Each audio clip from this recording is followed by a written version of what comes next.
Good evening, class. My name is James Short, and I live in Southern California in a small town called Norco. Everybody here knows it as Horsetown, USA. I've worked for a large union contractor, electrical contractor, that works in Orange County and Los Angeles County.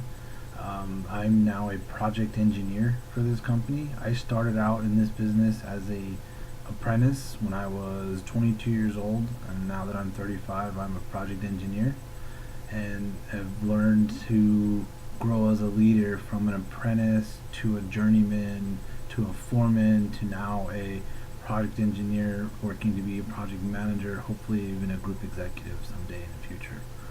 I have a military background from the Marine Corps. I spent 8 years in there. Even learning leadership from the Marine Corps is very authoritarian. It's very direct and very firm, as in it only goes in one direction. It's what they say goes, and there's no arguing or even trying to negotiate. In the electrical field, it's a lot different. It's a little more transparent, it's a little more open-minded, and you have to be willing to listen to your team and your members below you. They may have ideas, they may have options that you may not see or even know. I work with guys that have been in the trade longer than I have. I've only been doing it 12, 13 years. These guys have been doing it for 20 to 30 years.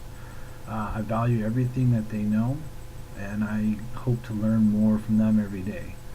What I've learned in this class has become extremely valuable for what I do, as far as learning the ways of through like the simulation. You talk about how being very having that high integrity and being very honest and straightforward and stuff. So when I work with right now a crew of 80 guys, and I'm one of two project engineers that direct them and help them with ordering of high priced items as far as like gear, which are panels, switch gear, and lightings.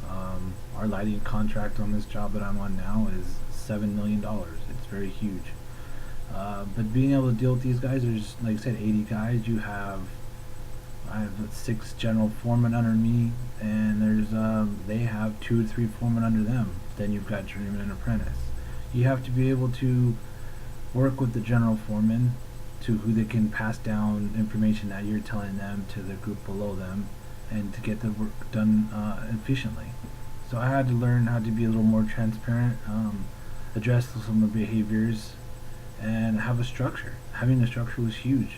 Being very consistent through, if you know every GF or every leader that was out in the field was different, you still had to have some kind of a consistency, the way things were done. So if I created a structure on how I wanted orders done, or when I needed stuff to give me as far as like a lead time, like, hey, if you need lights in a week, I need to know sooner than that so that I have time to make sure that they're on site and ready to go. So building a structure, building a foundation was huge, because that way you can keep up with schedules and you can keep things going as needed. One thing I gotta say with the simulation also that I learned was the way meetings are handled. I've been in more meetings now in the last year than I've ever probably been in my entire career. Some things I wish I would have known before this simulation, as far as how to conduct a meeting, or what to look for in a meeting, or how many people should be in a meeting, or even who should be in a meeting. These are things I did not know when I started this career path, and I'm glad I know them now. It'll help me tremendously in the future, and it's something I definitely look forward to expanding. I had a great time with this class. It was very informative, very knowledgeable. The book was great to read. Had a lot of valuable information, and I had a lot of fun reading all of everybody's articles on leadership every week, and seeing what other people thought other than myself. So all of you that are seeing this video, I wish you best of luck in the future, and have fun with what you do.